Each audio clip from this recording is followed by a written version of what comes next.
Hi అండి. ఇవాళ అమ్మ బ్యాంగిల్స్ అన్నీ కూడా సెట్ చేసి పెడుతున్నాను అనమాట. ఇది వచ్చేసి ఐస్ క్రీమ్ బాక్స్ అనమాట. అంటే బర్త్డే రోజు ఐస్ క్రీమ్ తెచ్చినప్పుడు బాక్స్ అలానే స్ట్రాంగ్గా ఉంటాయి. ఇందులో బ్యాంగిల్స్ అయితే అరేంజ్ చేసుకోమని చెప్తే తను అందులోనే పెట్టేసుకుంటుంది.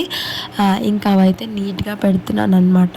ఫంక్షన్కి వెళ్ళినప్పుడు హడావిడిగా ఉండకుండా కలర్ మ్యాచ్ అయ్యే సెట్ చేసి పెడితే తనకి ఈజీగా ఉంటుందని చెప్పేసి ఇంకా అలా సెట్ చేస్తున్నప్పుడు నా చిన్నప్పటి బ్యాంగిల్స్ అంటే నేను 4th ఉన్నప్పుడు వేసుకున్న బ్యాంగిల్స్ కనిపించాయి.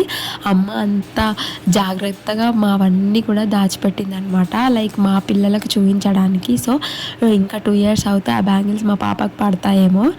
సో చాలా హ్యాపీగా అనిపించింది అలా స్టోర్ చేసి పెట్టడం. మనం కూడా మన పిల్లలకి ఇలా మెమరీస్ క్రియేట్ చేస్తే బాగుంటుంది అనిపించింది. అందుకని మా పాపవి ఏవి ఉన్నా కూడా నేను అన్నీ జాగ్రత్తగా దాచిపెడుతుంటాను. లైక్ తన ఫస్ట్ డ్రెస్ కానీ చెప్పులు కానీ ఇలా ప్రతి ఒక్కటి. సో మీరు కూడా అలా మెమరీస్ క్రియేట్ చేయండి. బాయ్.